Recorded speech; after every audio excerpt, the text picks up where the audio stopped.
Finally Marvel पुराने दिन वापस आने लग गया है, जहाँ पे वो पहले सुबह या शाम को ट्रेलर ड्रॉप करता था, अब रात को 1-1 बजे ट्रेलर ड्रॉप हो रहे हैं। तो फाइनली हमें ब्राजील की T20 के अंदर 2 ट्रेलर लॉन्च होते दिखे हैं, जो बेसिकली अपने captain America brave new world order के हैं और थंडरबोल्ट के हैं। तो इस वीडियो के अंदर हम बेसिकली अपने जो captain America brave new world order का जो ट्रेलर ड्रॉप हुआ है सेकंड, उसके बारे में बात करेंगे, और जो थंडरबोल्ट का वीडियो है वो आपको थोड़ी देर में मिल जाएगा।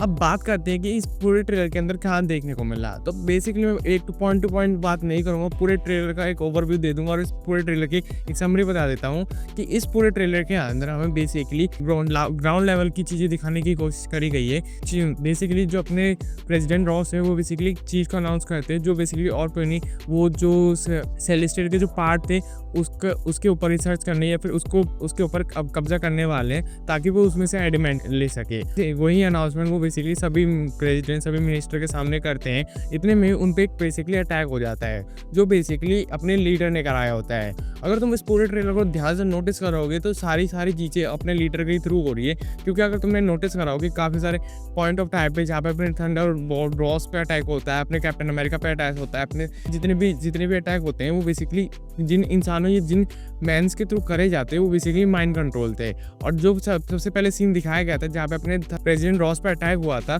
तो वहाँ पे अगर उस इंसान को ध्यान से नोटिस करो तो वो बेसिकली माइंड कंट्रोल था, जो बेसिकली और कोई नहीं लीडर कर सकता है। और इस पूरे जो ट्रेलर के अंदर ये चीज़ दिखाने की कोशिश करी है कि बेसिकली जापान बेसिकली अपने अमेरिका पे टेररिस्ट अटैक कर रहा है, अपने थंडरबोल्ट रॉस को मारना चाहता है, लेकिन ये चीज़ नहीं है, बल्कि अपने सैम विल्सन वाले कैप्टन अमेरिका को पता चलता है कि वो जापान नहीं कर रहा है, बल्कि इसके पीछे कोई प्राइवेट ऑर्गेनाइजेशन है जो बेसिकली अब अमेरिका में एग्जिस्ट करती है। और जितने भी सीन्स दिखाए जाते हैं वो बेसिकली उसी प्राइवेट ऑर्गेनाइजेशन के थ्रू करवाए जा रहे हैं, जो जिसके अंदर जो मेन जो हेड है वो लीडर है, जो बेसिकली अपने थंडरबोल्ट रॉस को हटाना चाहता है, ताकि वो अमेरिका का तख्ता पलट करके खुद कंट्रोल ले सके, या फिर वो बेसिकली उस सेलेस्टियल के ऊपर जितने भी रिसर्च होने वाली है उसको ना करवाना चाहता है अमेरिका के थ्रू, ताकि उस सेलेस्टियल की जितनी पावर है, जो भी रिसोर्सेज है वो कैप्चर कर सके।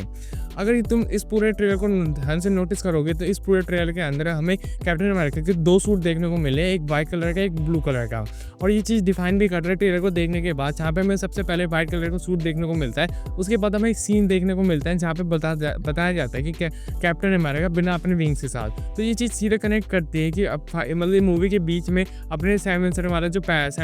का जो पैरा सूट होगा वो जो वाइब्रेनियम से बना होगा वो बेसिकली डिस्ट्रॉय होगा फाइट के दौरान, जिसकी वजह से उसको नया सूट मिले जो बेसिकली एडामेंटियम का होने वाला है। अब ये कैसे होने वाला है, अगर तुमने नोटिस करा हो जहाँ पे हमें काफ़ी सारी सबमरीन दिखती है, वहाँ पे वो जगह और कहीं नहीं सेलेस्टियल की बॉडी होती है, तो कहीं ना कहीं शायद से अपने अमेरिका वालों ने उसमें से थोड़ा सा एडामेंटियम निकाल लिया ताकि वो उसका रिसर्च कर सके, उसी से बेसिकली नया कैप्टन अमेरिका का नया सूट बनाया हो, ताकि वो अच्छी तरह फाइट कर सके। तो ये चीज़ क्लियर हो चुकी है कि ये जो मूवी होने वाली है इनके अंदर लीडर और अपने रेड हल्क का बहुत बड़ा रोल होने वाला है, जहाँ पे इन दोनों के बीच में अपना सैम विल्सन कैसे आखिरकार एडामेंटियम को बचाएगा और अमेरिका को बचाएगा, ये चीज़ दिखाने वाले हैं। तो दैट्स ऑल, इस वीडियो को हम ये क्लोज करते हैं। होप्स आपको वीडियो पसंद आई होगी। अगर आपको वीडियो पसंद है वीडियो को लाइक कर देना, चैनल को सब्सक्राइब कर देना और कमेंट में बताना कि आपको ट्रेलर कैसा लगा।